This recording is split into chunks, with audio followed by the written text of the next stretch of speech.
This is Unsportsmanlike with Evan, Canty, Michelle, coming to you live from above the Heineken River Deck at Pier 17. Keep it rolling. That's what it is. Yeah. They see me rolling, they hating. I don't know if anyone's hating on your ride, Evan, or the way you're driving it, but we'll see. I do not have a fancy ride in any way, shape, or form. This is going to be a real Uber Lyft situation for CC tomorrow. Are you going to sit in the front or the back, just out of curiosity? Oh, boy. If you sit in the back, that'd be amazing, actually. I have to sit in the front. I'm going to put the seat all the way back for you. I can do that. I don't need you to do that. I'm going to try to set it up perfectly prior to your arrival tomorrow. I appreciate that. I appreciate you being considerate. I think that's over the top. What, to put your seat back? Yeah, you don't have to do all that. Well, why not? He's getting the car wash, CC. He's getting waters put in there and mints for you. He's giving you an optimal experience. I just want to know, with Rob flying out earlier now, are we not going to get any footage of this? Yeah, because we're going to have to figure that out. I would really like to bear witness to this in some way, since I won't be there. Yeah, I don't know how we're going to do that. We'll have to figure that out. Maybe Rob could set up like a live cam during this. It's filming us during the whole thing tomorrow en route to Wisconsin for the NFL draft. It's a couple of days away. Adam Schefter is going to join us in 15 minutes. He put out a great story yesterday at ESPN.com with all the latest draft nuggets and information. Does it once a year. And last year, if we remember, was the story where he tipped us off to the idea of Michael Penix Jr. potentially to the Atlanta Falcons, and obviously that came to fruition. Last night, the Knicks and Pistons. Pistons win that game. The series tied at 1 apiece. Clippers win behind 39 from Kawhi. They're now at 1 apiece. And tonight, we have 3 games in the NBA, including the Los Angeles Lakers and the Minnesota Timberwolves. And this is amazing that I cannot believe Nuno is asking this question of us. Although it does feel fair, in a game 2, is it possible that LeBron and Luka are facing a must-win in game 2 of the first round of the NBA playoffs? Is that possible? You can't go down 0-2 in the series in both of those games that you lost at home. You can't do that. As a Lakers fan, I'm in full-fledged panic mode. Already? If that happens, yes. Right now, I'm trying to temper any panic level that we would have, just knowing how LeBron James typically operates in a 7-game series. The first game is a feel-out situation. Understand how the defenses are covering him, how they're going to cover Luka and the rest of his guys, and then he'll adjust accordingly. I have one where they had no answers for what Anthony Edwards and the Minnesota Timberwolves were doing on both ends of the court. Smalls? Is it a must-win? Yes, definitely. Like Cece said, you can't go down 0-2 in the series, and especially after game 1 when, as Cece said, they had no answers for them, and Minnesota out-physicaled them. When J.J. Redick post-game is saying maybe mentally we were ready, but physically we weren't ready, if you go down 0-2 and the physicality is yet again a pervasive factor and why, I don't have hope for the Lakers that they're going to be able to turn it around at that point. So why wouldn't tonight be a must-win? So we live in a world of hyperbole and hypotheticals and exaggeration. That is the fun of talking sports and entertainment on a day-to-day basis. This initially felt like a conversation that was of that. You guys are making this very practical, that you do not believe that LeBron James and Luka have the capability at this point against that opponent to come back from 0-2? But you're going to tell me that would mean that they'd have win four of the next 5. No, they're not going to do that. Not against these people. Not against the Minnesota Timberwolves. I just don't think they can. There are some things that the Timberwolves do, some issues that they present that the Lakers don't have a simple solve for. The front court size for the Minnesota Timberwolves with Rudy Gobert, Naz Reid, and Julius Randle. The Lakers don't have an answer for that. That's why they got killed on the boards in game 1. They don't. When Anthony Edwards is a distributor, the Lakers don't have an answer for that. They don't. I mean, my boy Nick Wright brought this up yesterday, but it bears repeating. Anthony Edwards, when he has 8 or more assists over the last 3 years, the Minnesota Timberwolves are 22-3. 22-3. When he has 8 or more assists. So when he gets it going, but also when he can facilitate those open threes, those perimeter shots for his guys, the Minnesota Timberwolves are a tough out. That's why they had 21 3-point makes in game 1. It was because Ant-Man had it going, but then also he got others going. He got others involved. Naz Reid had 6 threes. Julius Randle had 4 threes. You know what I mean? When those guys can get into a rhythm offensively, it only turns up the pressure on the opposite ends of the court. And I don't know that the Lakers have an answer for that. And conversely, the way that the Lakers played, yeah, Luka had 16 first-quarter points, but to what end, right? Like, other guys for the Lakers didn't get involved. LeBron James had 19 points. Like, you're just hoping that when Luka gets it going, LeBron can step in and do what he does, but then also they can get Austin Reeves going. The Lakers have to have their big three show up every single game in every playoff series. Because if they don't, if one of those guys has an off night scoring the basketball, there's nobody else on the roster that can pick up the slack. All right, I need to update my stance on something. So a day ago, you can go back on the podcast and listen. Smalls and I sat here, and we agreed on something. We said that if the Los Angeles Lakers lose in the first round, it would be a disappointment for LeBron James, but not a disappointment for the Lakers organization because they've already won this year. Mm-hmm. By acquiring Luka, they are there's going to be a title team, and then there's like a 1B for the first time, I think, ever. The Lakers are like the second title team. Trading for Luka is like winning a title in some ways, right? If he stays. If he stays. Good caveat, Smalls. If he stays, you are correct on that.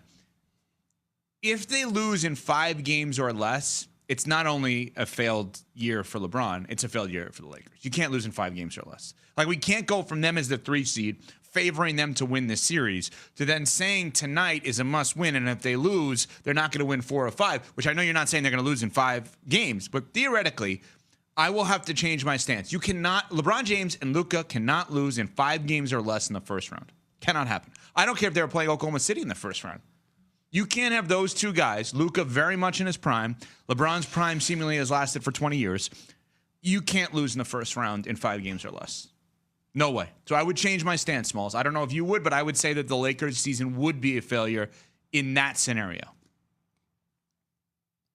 Yeah, we yesterday arrived at that conclusion that it would be holistically a win for the Lakers as a season because they acquired Luka, but if they lost in the first round, it's a big-time failure for the finite amount of time you have left to try to capitalize on the LeBron James era. However, we did also discuss if the Lakers were to get bounced in the first round, and what happened in game 1 was the pervasive theme throughout the series that shapes the way we discuss it. If the Lakers are completely out physicaled and they arrive in the series and they have no answers for anything, and we have questions after the series about JJ Redick as a coach in the playoffs and his ability to make adjustments and his ability to have his team ready for that moment, then yeah, the conversation shifts from disappointment, but we feel good about the future moving forward because of Luka and the way that extends the runway to, okay, let's drill down on this a little bit more and talk about if this was the last opportunity maybe they had to win with LeBron. And if so, how does that change the way that we actually do view that runway moving forward? And like I said, maybe we have some questions about JJ Redick, even though he's had a phenomenal first season. If the first round playoff matchup is really bad for him, that opens the door for more questions and concerns. Yeah, I think it'd be an absolute disaster if the Lakers lost to the Minnesota Timberwolves. Period. So 7 doesn't matter. Full stop. Mm-hmm. Disaster for the Lakers. Because you have the best 2 players on the court on any given night in LeBron James and Luka Doncic. And if that's not good enough to get you out of the first round of the playoffs, then there've got to be some serious questions about the viability of the franchise contending at a championship level long term, just knowing where LeBron James is at in his career. Right? We already assign a certain level of success to the Lakers over the next decade because we're assuming that Luka Doncic is going to stay. Yeah. But what happens if you have an earlier than expected playoff exit? A part of what happens this postseason is the sales pitch on why Luka should sign up to be a Laker for the rest of his career. And if it ends in disaster with the Lakers getting smoked by the Minnesota Timberwolves, then yeah, that's a problem in terms of the looming question around whether or not he's going to stay. I mean, it's not like Luka has this huge investment in the LA Lakers. The Lakers have an investment in him, but it's not the other way around. It's not reciprocal. We know how Luka felt attached to the Dallas Mavericks. He don't feel attached to the Lakers like that. No.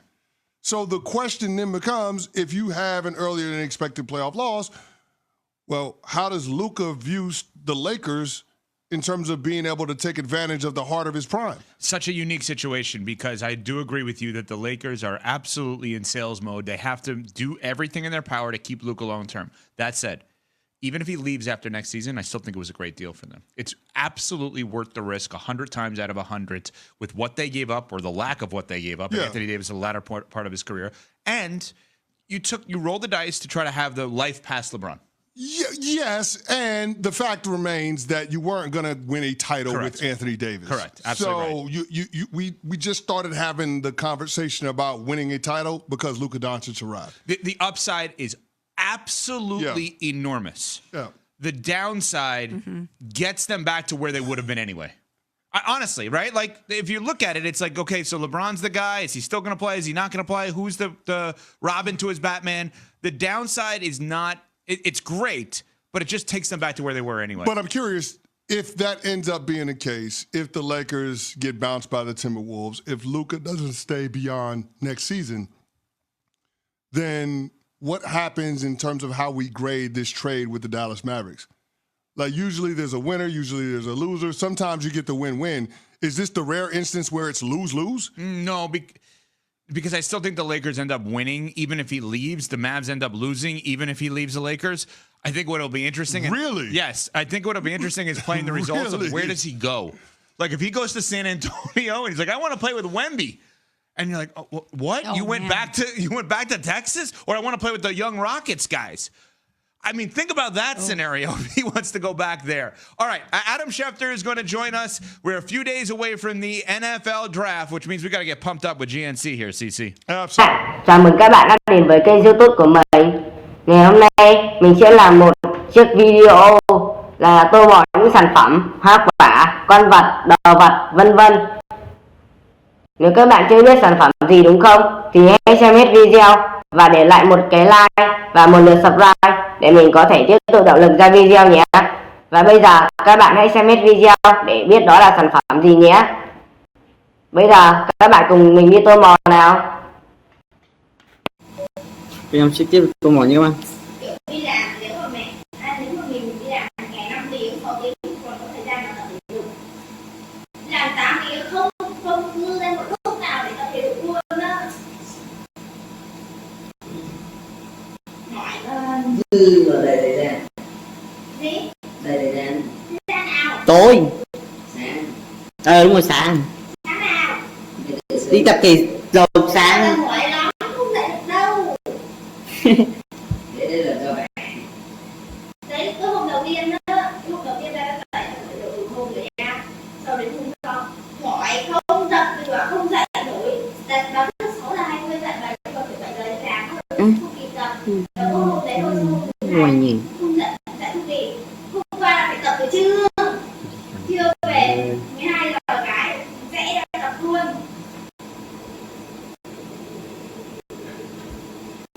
Đừng ra lúc giấc ngủ. Mọi người ơi, một tí nhá. Thế đấy là một sai.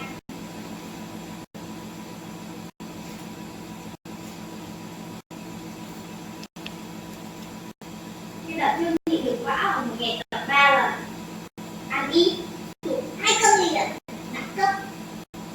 Biết đấy là nó tụt kiểu tụt nước trong người thôi. Cậu ơi. Duy trì á, thì là nó tụt hẳn đấy. Nhưng mà mình đi làm.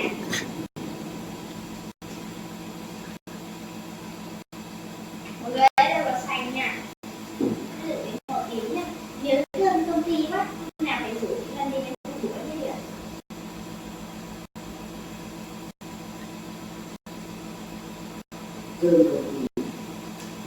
Cơm công ty cũng ngon lắm. Cưng. Ngon. Kiểu người ăn được đi đâu cũng ngon. Không như một công ty thì ngon thật. Ăn được phải giảm được đây, chứ không giảm đâu.